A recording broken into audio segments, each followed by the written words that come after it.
Hey guys, it's Tim, and this is Pro Wrestling Unlimited. Sorry we're a little late. I was dealing with my kids going to bed. My daughter had an accident, but it's all good. We're live now. Nick, what's going on? What is going on, folks? Thank you guys for being so very patient. I greatly appreciate it. Welcome to the Wednesday show, the greatest show on the planet. It's all that you need to be happy in life is the Wednesday show. And I don't know, what's your like? Are you more so? Do you like Arizona? Like the tea? I don't dislike it. So there's one thing I've noticed about Arizona's. It's hot as fuck. Jeez, no, they're not. I hope you're not drinking hot tea. No, but I'm joking because the actual Arizona. But in my life, many things have changed. I've gotten older. I've hit puberty. Things about me have changed. Arizonas have always been $1. That is true. They have never changed prices ever.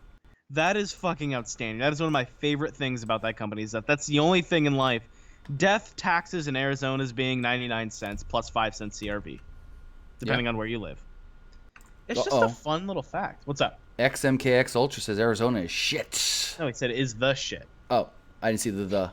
But speaking of people in chat, we got Pedro Morales. Arnold Palmer is my man. crack, dude. It's so good. What? We're already getting people to believe frickin' Brad Shepard. What happened? So 517 says Dean Ambrose returning August 27th.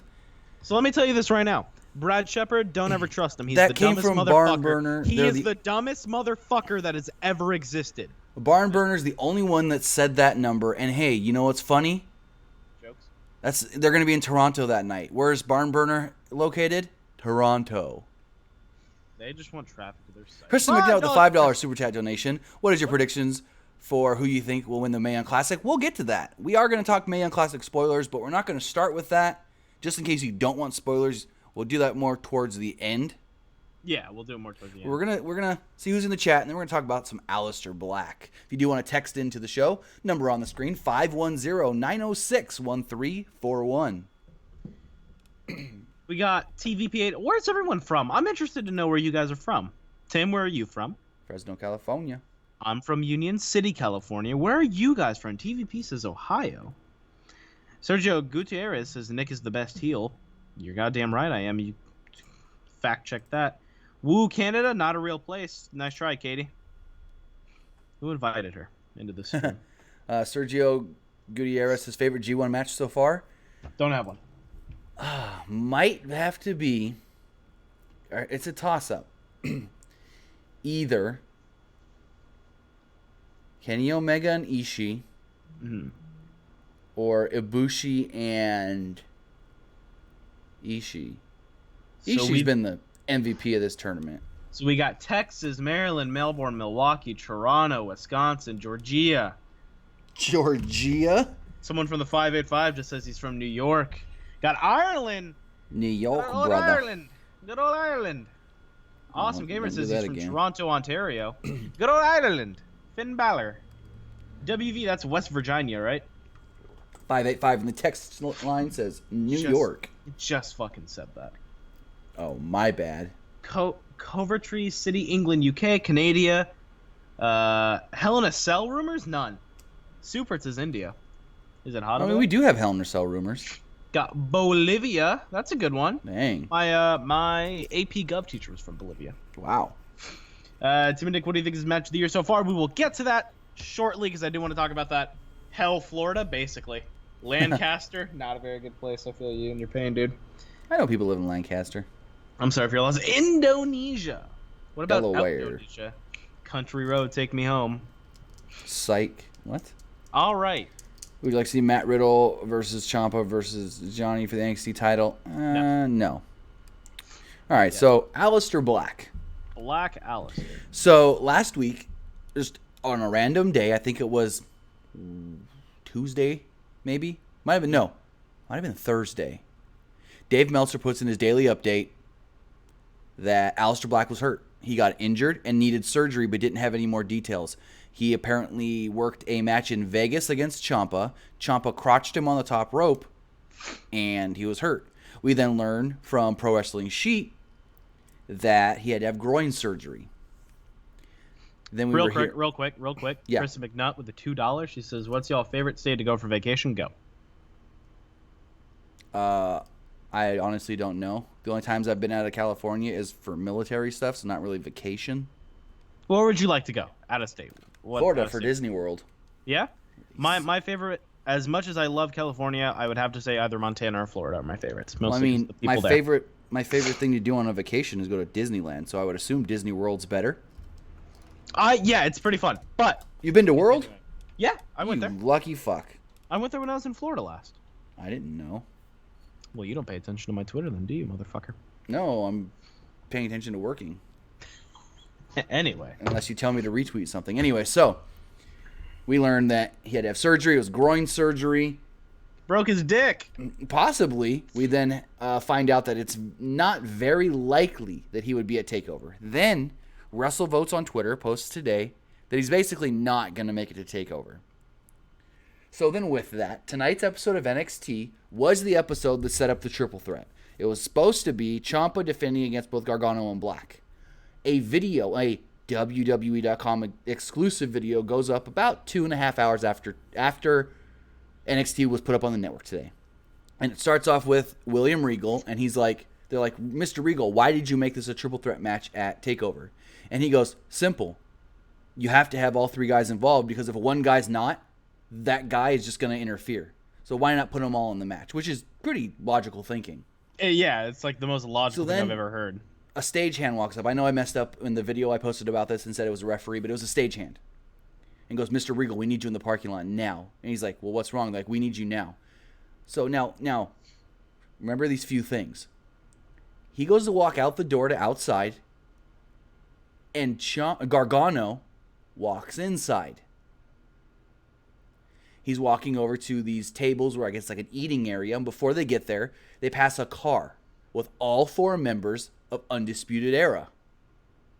Finally, they get to the eating area, and Black is laying there unconscious, knocked out. They're like, is he breathing? I don't even know if he's breathing, and referees are trying to check on him, and Regal's like, don't touch him, don't move him. If he's got a concussion, you'll hurt him worse. Where's the doctors? We need doctors, we need doctors. And then you see heavy machinery out there, and Tucker Knight's filming the whole thing with his phone.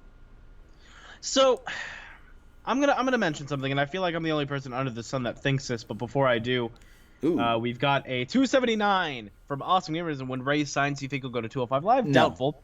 $5 from Chris McNutt. Johnny Wrestling attack Aleister Black. Then he had a good motive because he wants to take the title off his former friend at TakeOver in a one-on-one match. So I'm going to talk about that idea of it being a one-on-one match. Now, this is going to be the third TakeOver in a row that you're going to get a Gargano and Ciampa match. Now, these two guys have put on very good matches, but it's going to be hard to do anything different from what they've already done. This has to be a standard match, which is going to be very lackluster compared to what we've seen the last two TakeOvers. What really sucks is that this triple threat gave a really good opportunity for a lot of good storytelling. Gargano could have won that title by pinning Black. Ciampa still has the claim that Gargano's never pinned me. He didn't pin me to win that title. He didn't pin me for it. Now it's just going to be a singles match, and that makes me kind of upset because I'm kind of tired of seeing these two guys fight each other. They're very good, I will say. They're enjoyable to watch. But watching them continue to fight just gets kind of boring after a while. It gets very repetitive.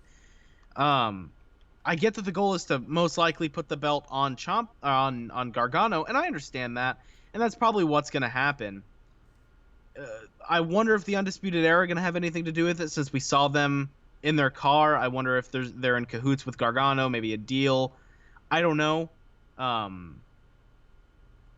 It's just this match just feels so not fun, I guess, for lack of a better term. It just feels very lackluster and kind of boring, and just like, all right, are we really going to watch these guys again?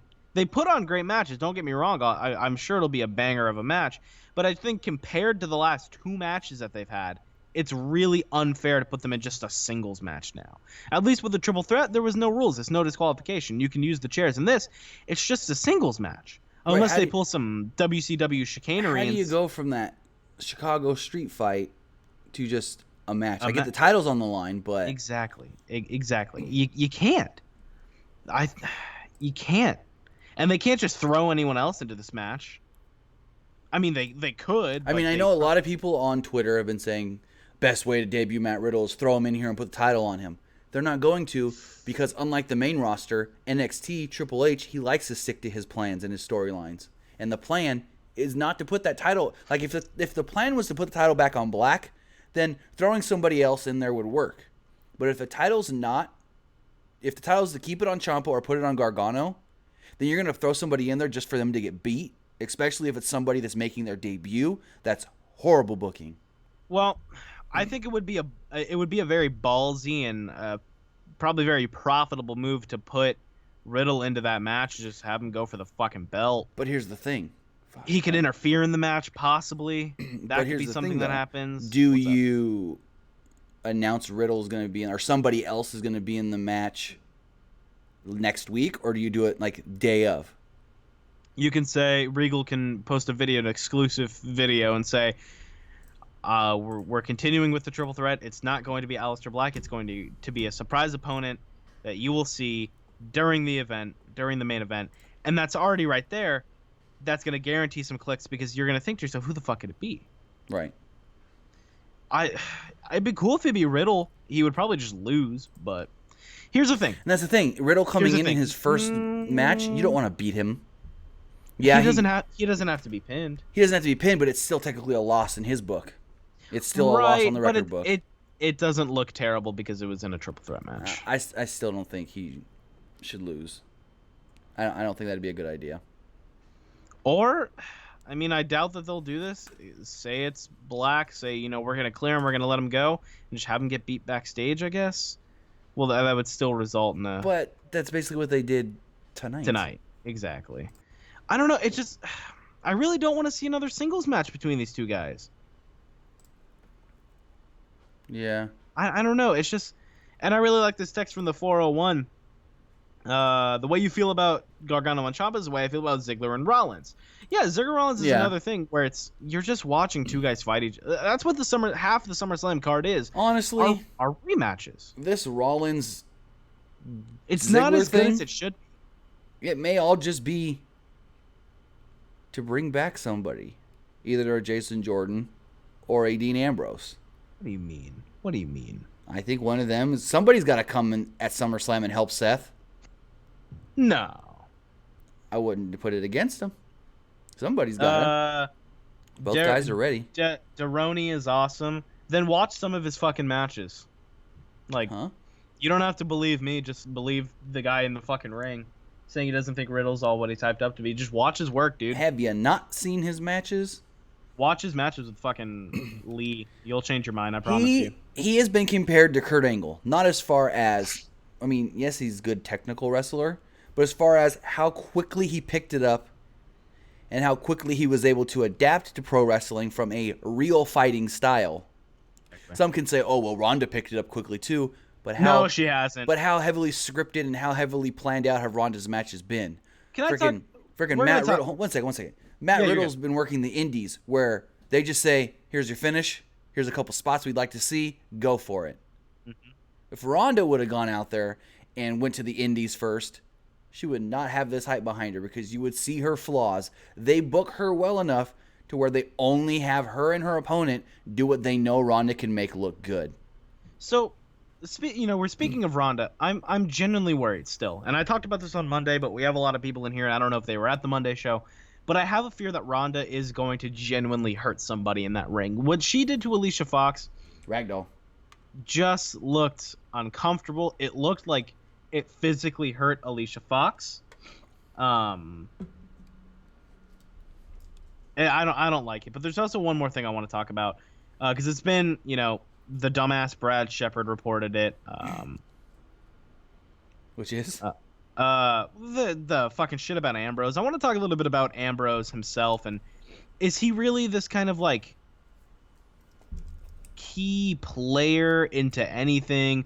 I'm sure that he'd make Raw a little bit more enjoyable having him back. He's just a fresh face we haven't seen in almost a year. Exactly. Even 9 to 10 months. even Jason Jordan would be a fresh face. I'm sure he'd get a decent enough pop coming back as long as they don't like.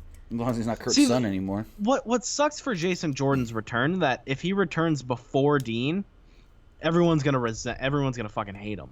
Well, what's the because difference? they want it to be Dean. Oh, if he helps Dean's Seth. more of a crowd favorite. So you're saying if he comes and helps Seth. Yeah, if they announce it as like, oh, the returning Raw superstar, then people are like, oh shit, it's Ambrose, baby, now we're cooking. And then it's like Jason Jordan. It's like, well, that's not Ambrose. Oh, trust me, when everybody was posting injured Raw superstar returns on Monday and it was Ruby Riott, you know how many people were pissed off? I thought it was Dean Ambrose. He's fucking marks. Yeah, I don't know. I mean, what do you think about Ambrose? What do you guys think about Ambrose? Text in your thoughts on Dean Ambrose, either Ambrose his return is or something. Good. Hold on, let me finish. Oh, sorry. Text in your thoughts on Dean Ambrose to 510-906-1341. That's 510-906-1341. Let us know your thoughts on Ambrose. Tim, what are your thoughts on Ambrose? I mean, Ambrose is good. I'm not going to take anything away from him. He's reliable. He's a good performer. He hardly ever gets hurt. I mean, he was on that main roster for many years before he got hurt, and we've seen plenty of guys get hurt quickly and often. But my whole thing is, it's like, I don't know if it's just my preference, but I just think he's too, I'm not trying to say he's bad, but he's just his style, like his character and the way he wrestles his matches, to me, I get bored with it because a lot of his stuff is repetitive. And it's just like, how do I explain this? He's just a wild guy in the ring that just likes to do a bunch of crazy looking things. And that damn, I'm going to bounce off the between the ropes clothesline is the dumbest move I've ever seen. So, okay, so here's what I want to say about that. His wrestling style, I mean, you can't really fault creative for that too much because that's kind of how he wrestled, especially in the independent scene. He was a very technical guy. He was also a lot of submission based moves. He was also more of a hardcore guy wrestling CZW and stuff. Yeah, Antonio. I burped. I'm sorry, I really didn't mean to. Awesome Gamer with another 279 says Ambrose needs a heel turn. I know, but yeah, a lot of people in the text line are saying Ambrose is getting boring. I understand that. I really like what Antonio says here. I like FCW Ambrose. FCW Ambrose was it was kind of before the whole ho-ho, I'm wacky and weird, ho-ho. Well, see, that's the thing. You like FCW Ambrose because that was the first Ambrose probably most people saw. Most people probably didn't see Jon Moxley on the indies. I don't care for Jon Moxley on the indies. I really don't. I don't care for that style of wrestling too often. Yeah. I genuinely don't. I mean, I'm sure. Okay. Do you think his wrestling style didn't work because he was a babyface? Who, do you think if he was billed as a heel, that wrestling style would make more sense? No, I think it works better as a babyface because really he does all the crazy things in the ring where he's running around and just doing wacky stuff and it pops the crowd. Like I said, when he does that move where he gets whipped off the ropes and he flops into between the top and middle rope and then comes back with the clothesline. Yeah, the rebound clothesline. It pops the crowd almost every time. And I'm just like, I don't know. Yeah, I mean, the thing about Ambrose is, okay, Pedro, that's a good question. Dean Ambrose in the Attitude Era would have worked. I hate that comparison. Oh, so-and-so would have worked better if they were in the Attitude Era. Pedro, a question for you. How old are you? If you don't want to answer, don't answer. But how old are you? If you're old enough, did you grow up in the Attitude Era? If not, have you gone back and watched the Attitude Era? The Attitude Era is one of the most overhyped eras of wrestling that if you really go back and watch all the Raws and all the Nitros, other than on Raw, McMahon, Rock, Austin, Undertaker, nothing else is good. Yeah, I mean, we've kind of beat that horse into the ground a lot of times on this podcast. But, talking a little bit more about Dean Ambrose, where do you put Dean Ambrose? What kind of feud or story, or where do you put Dean Ambrose upon his return? I mean, where do you put him? I think he comes back as a heel. Okay, who is he going Not with Seth. Not with Seth. Roman Reigns wins that title at SummerSlam, and then all of a sudden, Dean Ambrose comes out to celebrate with his boy before turning on him. Nah. It's different. It's something different. That can't work. Hold on. It's something different. who else is Roman going to work with? I mean, he's got no other heels to work with. Him and Dean, remember their match at Survivor Series 2016? Yes. Great match that Roman did win the title in. So we know they can have good matches, good, one-on-one singles matches, but why wouldn't it work? It's not going to work because what's the end goal for Roman Reigns? To get over. True. You put him up against Dean? That dude's not getting fucking over at all. The kids. I mean, he can't be a heel coming back because the crowd's just gonna. Oh my God, Dean Ambrose! Every time they see him, they're gonna. Was Seth a heel when he came back? When he attacked Roman? I mean, I think he was. So here's the thing, he was, I think, supposed to be, since he was a heel when he left. But because it's weird, so he came back at Extreme Rules 2017. Was it 17? 16. 2016. Yeah, 16. He attacked Roman Reigns. Mm-hmm. The next night on Raw, he goes to cut a promo about, I was in the hospital, I was having my surgery, rehab, this and that. Yes, it was Survivor Series 2015. I realized that once I remembered when the Extreme Rules thing was. Anyways, just something from the chat. Anyways, he cuts that promo about, I want to thank everybody here. They were all sending me good well wishes and everything while I was in the hospital. And then all of a sudden he goes, but it wasn't many of you. And a lot of you didn't even care that I was gone. And he turns heel all of a sudden right on the crowd.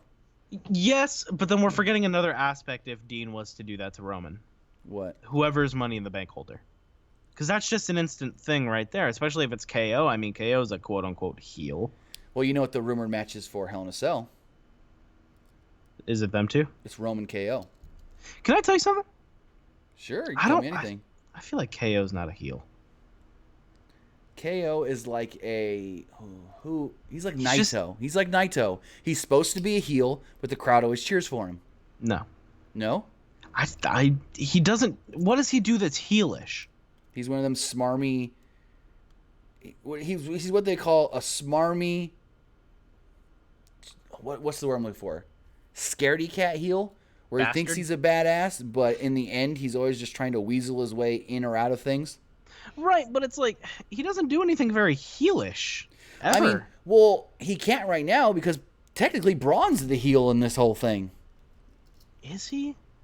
Braun's another case where there's so many fucking tweeners right now. Braun duct taped him inside of a freaking porta potty, drug him around the arena, and threw him off the foot stage. Right, but that could also be the bad guy getting his comeuppance.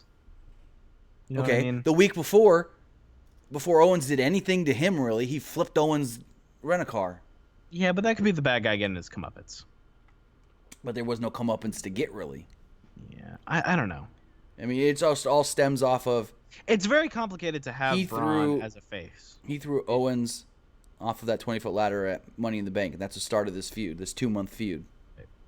I really like what Simper said. Kevin Owens is a baby heel.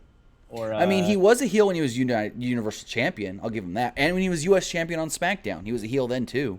Yeah, because he did actual heel things. Yeah, like he would use Jericho to help him win matches as the Universal Champion. So that kind of dawned on me for a minute during that time with Chris Jericho and KO. The Goat and the Donkey? Yeah, so, everyone has that guy.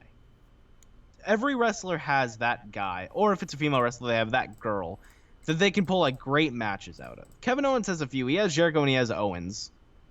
I'm sorry. He has Jericho and he has Zayn to pull really good matches out of him. Sammy for sure. Who's I don't know. Who's Seth's guy to pull out really good matches from him? Dean? Roman? No. And then who's Roman's guy? I think Seth's best matches have probably been with Dolph. Think so? I mean, as of late, I know he had a couple good ones with Randy Orton, but I wouldn't say that's his guy. Because I feel like everyone has a guy. Right. Austin had Rock. Exactly. Triple H had Shawn. Exactly. Everyone has a guy. Sasha's got Ricky. Charlotte's got Ricky. Ricky? You don't get the joke? No. So everyone always says Ric Flair's greatest opponent was Ricky Steamboat. Whenever Ric Flair sees Sasha Banks, he calls her Ricky because he says that Sasha is Charlotte's Ricky Steamboat. who she has her best matches with. Yeah, so It's a running joke between Charlotte, Rick, and Sasha. So Charlotte has Sasha. I'm just trying to think of these other guys that have that other guy. I mean, Cena's best Cena matches were always. I always thought his best matches were with Edge. Really? Yeah. Yeah, well, that was around the time because when that Edge stuff is right when Cena was starting to actually get good, and people were actually like, "Man, this guy does deserve to be a top guy." Yeah, you know what? You're not wrong. I feel like Edge pulled a lot of good out of. Who's someone that can always pull good out of someone? Who's someone that can always make them look good? Seth can always make someone look good. AJ can make someone look good. Kenny Omega. Kenny Omega can make a fucking broomstick look good, and I'd enjoy it. Kazuchika Okada. I don't know. He could make Fale. Yeah, he could make Fale look good. He carried Fale to a 3.5, 4-star match. It's fucking incredible. It's just an incredible little fact there. Now, let's take a look at the chat here. Asuka, the Mids needs a title. Oh, Cena had Punk. Cena and Orton, Seth and Finn. Oh, no, Cena and Punk. That's it. Angle and Brock. In New Japan, it was AJ and Shinsuke. You can't say that. You cannot say that. Because they only had one match. That's true. You can't say that unless there was a series of matches. There was more than one match, at least 3 matches. You can't say this guy is this guy's best opponent unless there's at least 3 matches. Who? Randy Orton and Christian. Those were really good matches. That's a left field pick right there, man. Yeah. That's a really left field pick. Undisputed Era came to the main roster. Oh, this is interesting. Ricochet and Dream. Again, they only had one match. CM Punk, Daniel Bryan. They were good together, but I wouldn't call Daniel Bryan CM Punk's best opponent. Who would be Bryan's best? Bryan's best? Joe? Oh, if we're thinking before WWE? Has to be Joe. Oh, man. Well, I think Joe's guy is AJ. Yeah, AJ or Daniels. No, it's AJ. Because there's stuff from not just TNA, but Ring of Honor as well. Fuck, I'm so sick. Trish and Lita. Yeah, well, yeah. New Day and Usos, Ibushi and the Doll. Miz and Rollins. That's a really fucking good one right there, David. That's a good one. Miz and Rollins put on some bangers. The Miz is a very underrated wrestler from his Miz roots. needs to be WWE champion right now. That's a bold claim. I think he should be the champion right now. You're telling me that the Miz deserves to be champion on a roster that is Joe and Styles? Shut up. Shut up. HBK and Angle. Again, they only had 2 matches. Sergio saying Nigel McGuinness. Is that for Bryan or for Joe? No, that has to be an ROH reference. It might be Bryan. Nigel and Bryan did have some good matches. Travis Race is Raven and Punk. Those matches were... Nicholas in the bar. Lord. Oh, God. Miz and Bryan doesn't even have to happen in the match. I mean, they have good chemistry and the promos come off well. I just hope the match lives up to the hype. 817 says Finn and Seth. You can't really say that. They just had the one match at SummerSlam for the Universal title. It was a good match, but you can't call them each other's best opponent. To be considered somebody's best opponent, it's got to have a series of matches. Rock Austin, Triple H, Stone Cold Steve Austin, or Triple H, Shawn Michaels, CM Punk, Cena. You know what I mean? Cena, Orton, they faced off 19 times. Well, yeah. They faced off 9. That's incredible. Well, you know what's the best Cena Orton match? Saturday Night Main Event. Oh, when he took the RKO on the chair? Yeah, that's the best Cena Orton match in my opinion. Might be. I could see. Ooh, Roman and Braun. Well, I mean, that's really only Roman's big feud. If you think about it. And Iwatani. Mayo, I really haven't seen much of their stuff to say anything about them. So he mentions Io Shirai, or she. I don't know if that's it's his Kyle. So it's a guy most like. Ooh, fucking Kaysen, stop. Kaysen, we were having a fun conversation, and you have to come and ruin it. It wasn't even a gun. He hung himself. What? He said Chris Benoit on a gun. There's no gun used. You get your facts straight, you fuck. Naomi and Natalya? I'd say Natalya and Beth Phoenix. Oh, yeah, Natty. Did you know Natty's the only person to ever kick out of the Glam Slam? Ooh, that's an interesting statement. They said that on the Table for 3 this week. See, Israel, you say Mysterio and Eddie. I say Mysterio and Juventud. That's a tough one. Let me Ooh, ask I you a like question. Sergio, Ricochet, and Ospreay. Yes. Let me ask you a question, then we're going to talk about the Mae Young stuff. What do you want to talk about? Ring of Honor first? No. Okay. I don't give a shit about Ring of Honor. Ring of Honor Hey. sold 60% of their tickets for Madison Square Hey, Garden. well, for the I want to talk about that a little bit. So, just what were you going to say first? WWE Mysterio or WCW Mysterio? Before he demasked in WCW. That's tough. It has to be WCW. That's when he put on the most banger matches. You tell me a memorable match that he had in WWE, and I could name you like 9,000 he had in WCW with just fucking Hoovy. That's tough. Good old Hoovy. Because Guerrera. he was... I don't know. He was just so in... Because you didn't really see anything like him on television in WCW. Well, that was the point. They brought in the Mexican guys that were different. They wanted something different than what WWE was doing. Eric Bischoff had a great mind for that, man. I don't think people understand what we're talking about when we say someone's best opponent as far as like their greatest opponent. Because now people are just sending in like random matches, like Roman AJ. Those are just two good matches. And all because of AJ. Yeah. Like I was saying, you've got to think of somebody's best opponents, like Jericho Benoit. I think Benoit may have been Jericho's best opponent. Triple H. Triple H HBK. No, Triple H Benoit. They never really did anything singles that much. No? No. Triple H's greatest opponent was Shawn Michaels. You can't say he had a better overall promos together and angles and matches, overall everything. You can't say anything was... I can't think of anyone he's had a deeper story with than Shawn. That's the thing. I'm trying to think. Maybe other than Randy. I mean, he broke into Randy's house and freaked out his fake wife and knocked down the front door. WWE needs to have an LWO. I saw an LWO shirt at like this weird Asian... It's called the Oriental Art Shop. Dude, I wanted to buy it, but they didn't accept card, and I was really upset. Well, that sucks.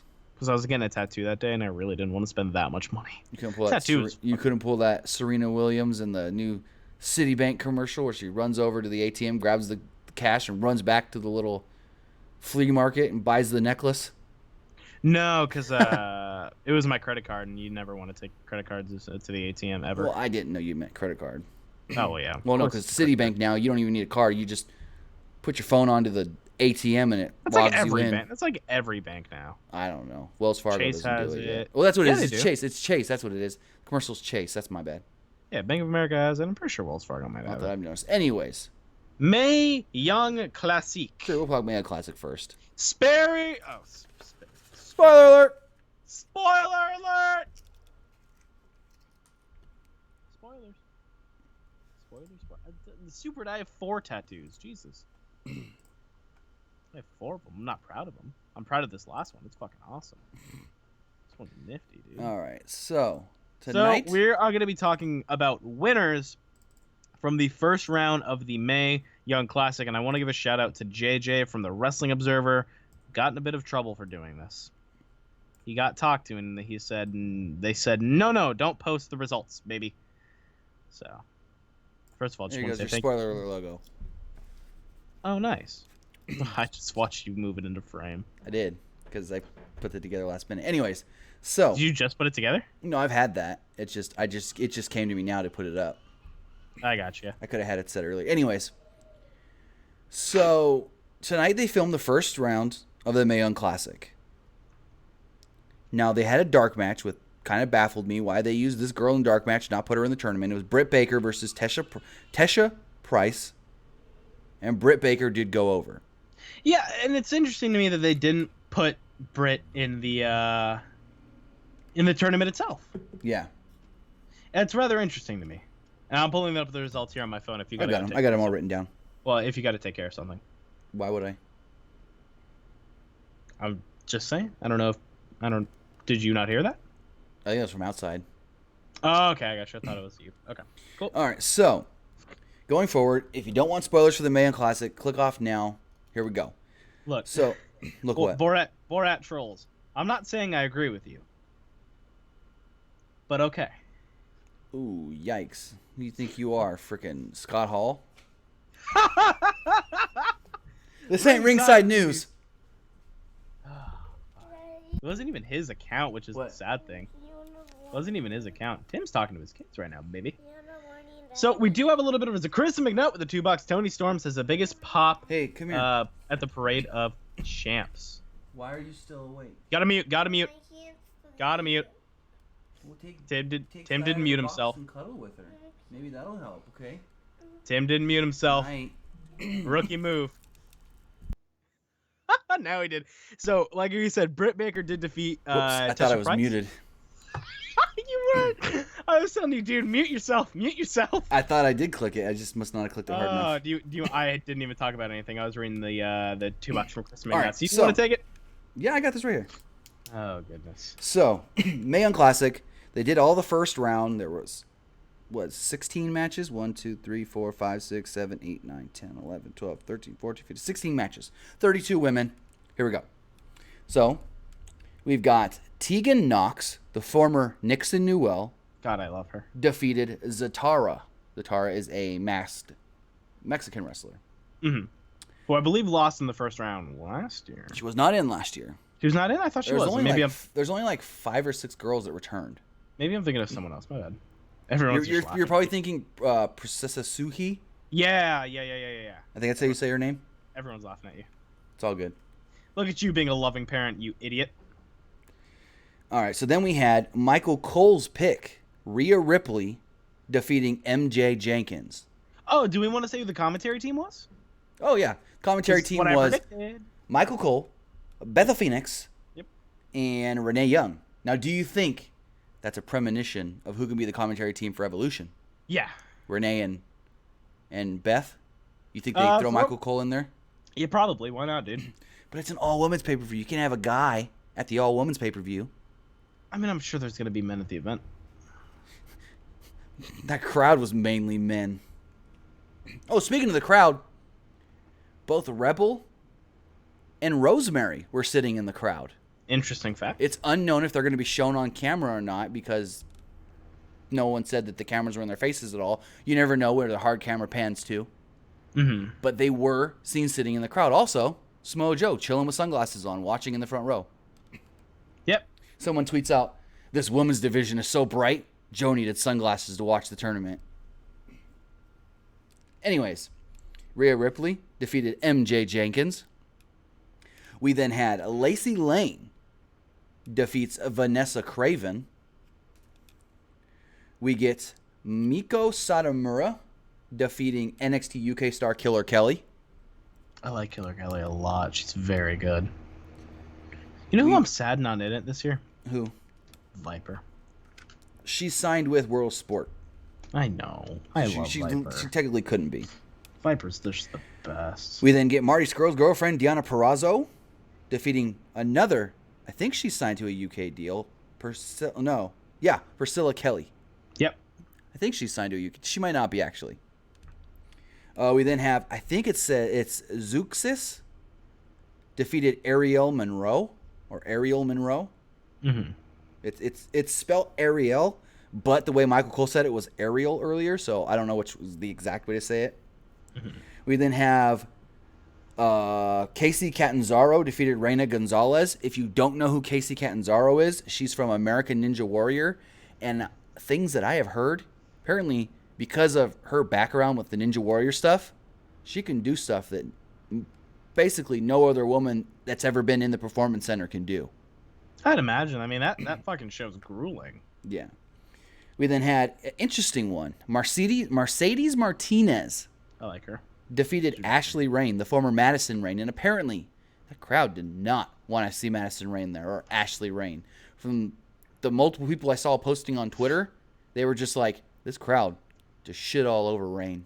Mm-hmm. Like you heard when they did the Parade of Champions thing, she didn't even get a good reaction. Mm-hmm. Kaysen, yes. We then got the former Divas champion Caitlyn defeating Kavita Devi. Yeah, I forgot she was in it. What's her Everybody's- finisher again? Who, Caitlyn's? Yeah. Spear? Okay. I know what she used to use. She used to use a spear. Spears are too overused now. We then had Tony Storm, UK star, WWE UK star, taking on another WWE UK star in Ginny. Respect Gaming with the $5 super chat donation. I can see Heyman turn on Brock at SummerSlam and work with Roman. And Do I see Bobby Lashley next up for the championship? We'll talk about that. I have some stuff to say about the Heyman stuff. Hey, man. So Toni Storm defeated Ginny, make it out of the first round. We then had Xia Li defeating Karen Q. A lot of people were upset about this because Karen Q has made a name for herself on the indies and in Ring of Honor and stuff. And they're like, why put Karen Q over, or why make Karen Q get beat by Xia Li? And it's mainly, they're two girls that weren't going to go far in the tournament anyways. WWE really didn't care who won or lost, and Xia Li's got the seniority. Yeah. I mean, that's how I see it. And another one that shocked me with the winner, Mia Yim over Allison Kay, the former Sienna. Mia Yim. I have 2 picks for the tournament. Uh-huh. Tegan Nox and Mia Yim. Interesting. Those are Mia Yim's probably not going to win it, but I really like Mia Yim. I love her. She's just the best. Michael Cole's pick was Tegan Nox. My picks is no, it's not. No. Rhea Ripley was his black horse. Black Horse, and Tegan was his Dark Horse. Dark Horse. That's it, Dark Horse, and Tegan was his pick. That's what he said during the Parade of Champions. I got Tegan. So then we have Hiroyo Matsumoto defeating Rachel Evers, who they just mess with every time she works for them. Yeah. I mean, if you remember last year, yes, she won her first round match, but she wasn't supposed to. She was supposed to lose to Marty Bell in the first round, but then they said, this Marty Bell sucks. Yeah. Just switch the finish mid-match. So that's 2 years in a row. Technically, she was going to lose in the first round. You then have, I like how Julio Caesar says, you can't have Mia Yim lose again. But like I just said, you have Rachel Evers losing again. Yeah. You then have Tainara Conti beating Jessie Elabon. Nicole Matthews defeated UK star Isla Dawn. And in the main event of the night, Io Shirai over Xia Brookside. Xia Brookside, the youngest woman in the tournament at 19 years old. That's the same age as me. Her dad is a trainer at the Performance Center.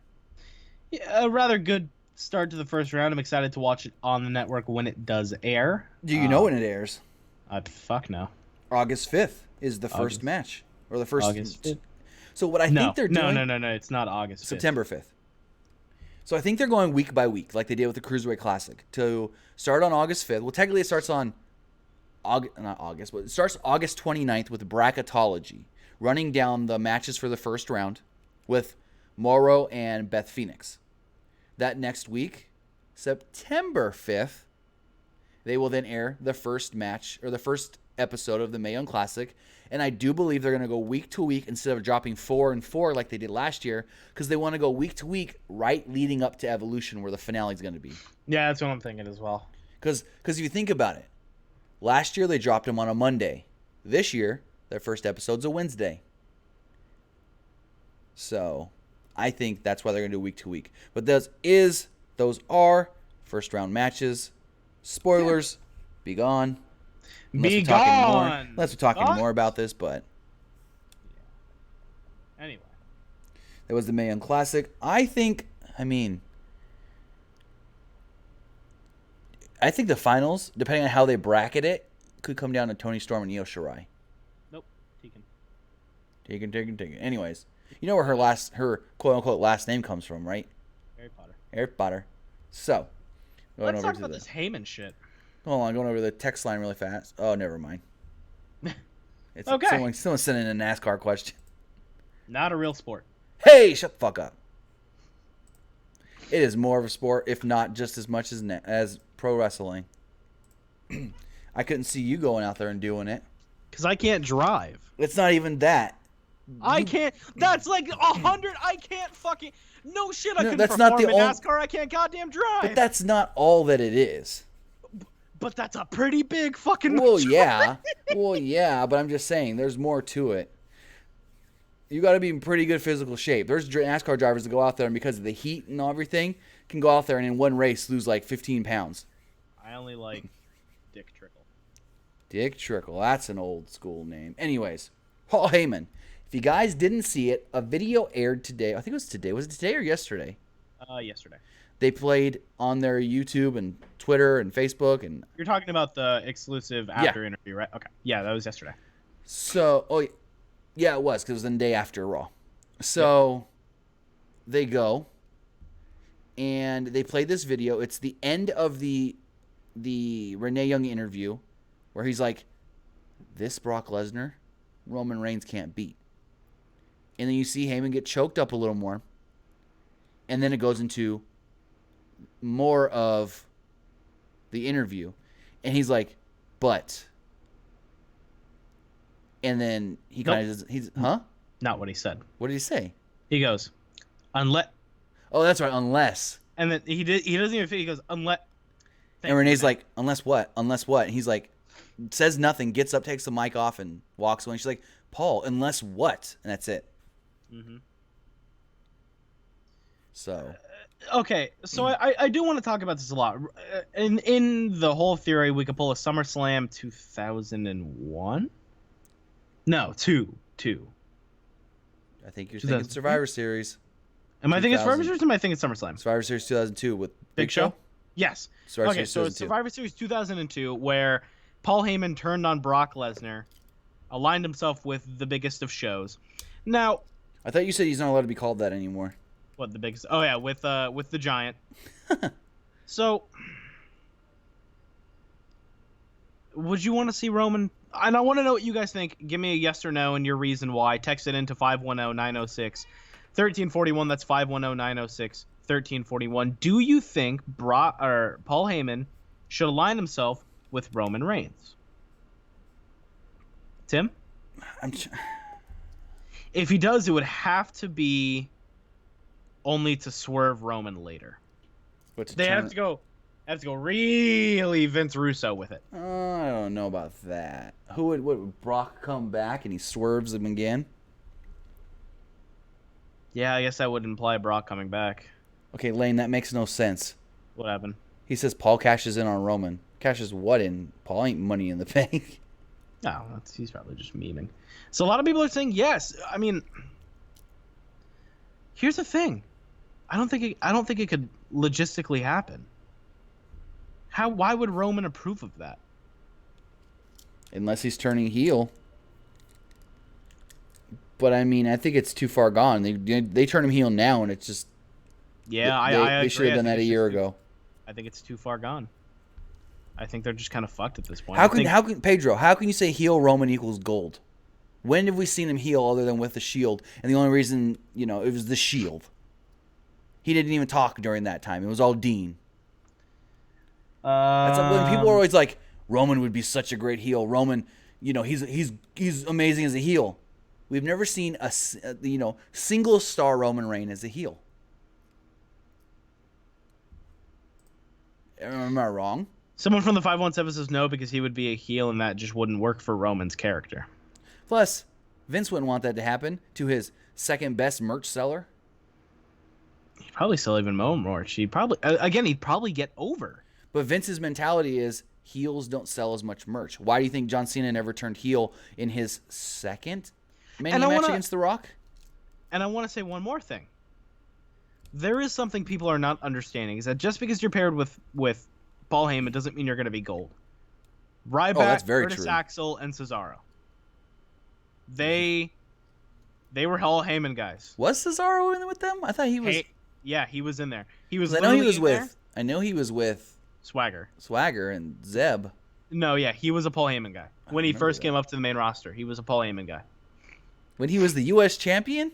Yeah, he was a Paul Heyman guy. I don't remember that. But the idea of him being a Paul Heyman guy was just so Paul could talk about Brock more. I mean, it was right after the streak was broken. Other than Brock, the only good Paul Heyman guy was Punk.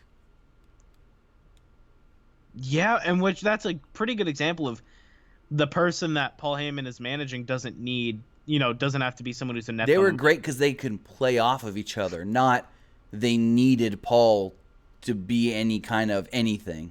Exactly. Paul was just kind of there with. And plus, Heyman and Punk, in real life, have a friendship. I wonder if they still talk. I wouldn't doubt it. Nick, 817 says you have pretty eyes.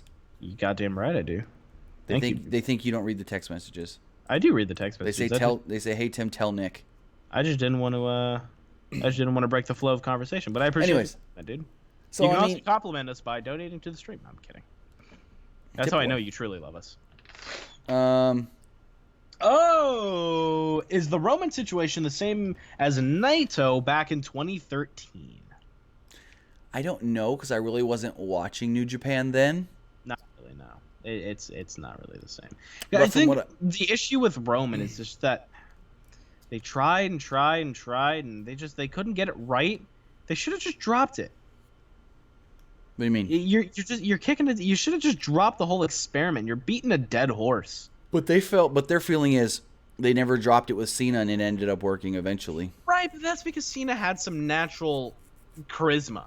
Roman's a good wrestler and he's decent on the mic, but Cena has very natural charisma. He could connect with the audience. He was also just that kind of guy that you didn't mind your kid looking up to. You know what else Cena never did wrong?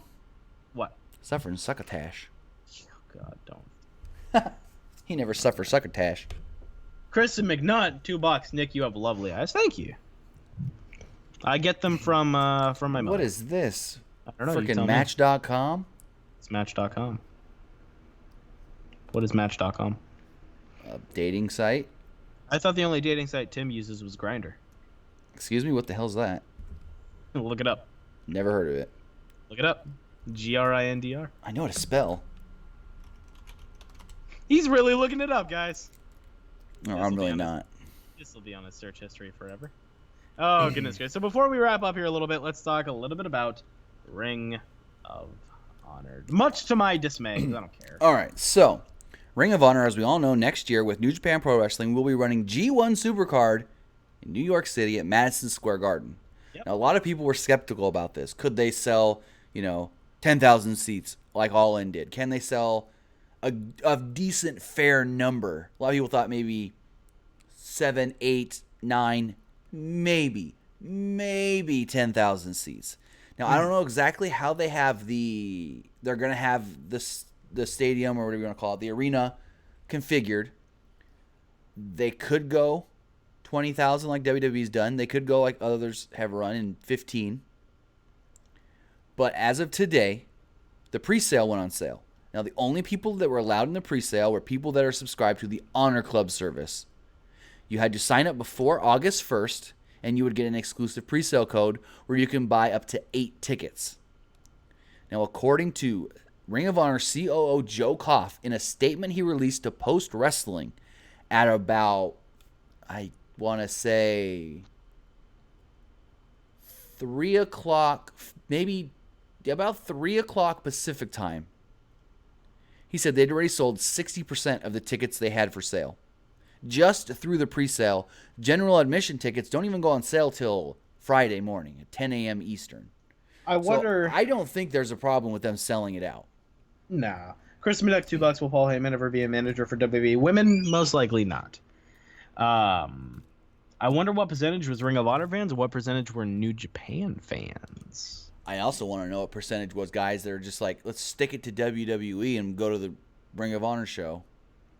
Probably all of them. Because you also got to think, that's going to be running at the exact NXT same time weekend. as NXT TakeOver. So a lot of people have to be like, I know this year, TakeOver ended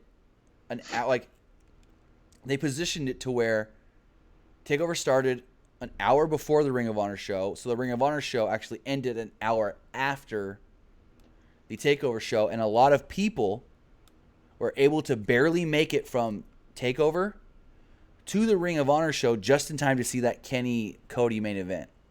So you know what my wonder is? Huh. What the fuck was I going to say? What's your wonder? Totally just forgot, dude. Totally just blanked on it. Son of a bitch. Wonder bread? What was I going to say? Well, I don't remember what I was going to say. Your wonder about Ring of Honor. I got a feeling that most of them are probably people that just don't really care for WWE and don't give a shit. So they don't have a problem, just skipping TakeOver. Skipping TakeOver. Or they go, I've got the WWE network. I'll just go to the Ring of Honor show and watch TakeOver on my phone while I'm there. Yeah. That's another option. Nick versus Tim for All In. Doubtful, 'cause neither of us are wrestlers. For All In for what? We'll play Going? 2K18. No, like for fighting. I ain't got that kind of money to fly out there. No, fighting. Oh, versus. Oh, versus. I thought you said and. I didn't see the text message till just now. But with that, ladies and gentle ladies, that's going to wrap it up for the Wednesday show here on Pro Wrestling Unlimited right here on YouTube. I've been Nick. You can follow me on Twitter at PWU_Armstrong. You can follow us on Twitter at PWUnlimited, Facebook.com/Pro Wrestling ULTD. Right here on YouTube. Be sure to check out our friends over at Fightful.com or at Fightful Online on Twitter. They're all a whole bunch of amazing people. All your MMA, pro wrestling, and boxing news. Tim, where can they find you? You can find me on Twitch and Twitter at TimmyBuddy. With that, folks, I want to say thank you for tuning in tonight. Thank you guys for being so patient with a little bit of delayed start we had, but I'm glad that I apologize. It's all good, man. We will be back Friday for the Fightful Wrestling Weekly as always, and then back again Monday. I'm gonna throw an idea at Tim for a stream that we can do maybe either Friday or Saturday. Next week's gonna be a very busy week because we've got think about this. Next week we've got Raw, SmackDown, this show, Fightful Wrestling Weekly, NXT predictions, SummerSlam predictions, NXT review, SummerSlam review. That's 7 live streams we're gonna be doing next week. Well, 6 since the Fightful Wrestling Weekly is not live. We could do it live. But 7 podcasts. 7 podcasts, baby. In a week. Thank you guys so much for tuning in. I appreciate it, and we will see you guys very soon. Bye-bye. Happy birthday, Sable. Happy birthday, Sable.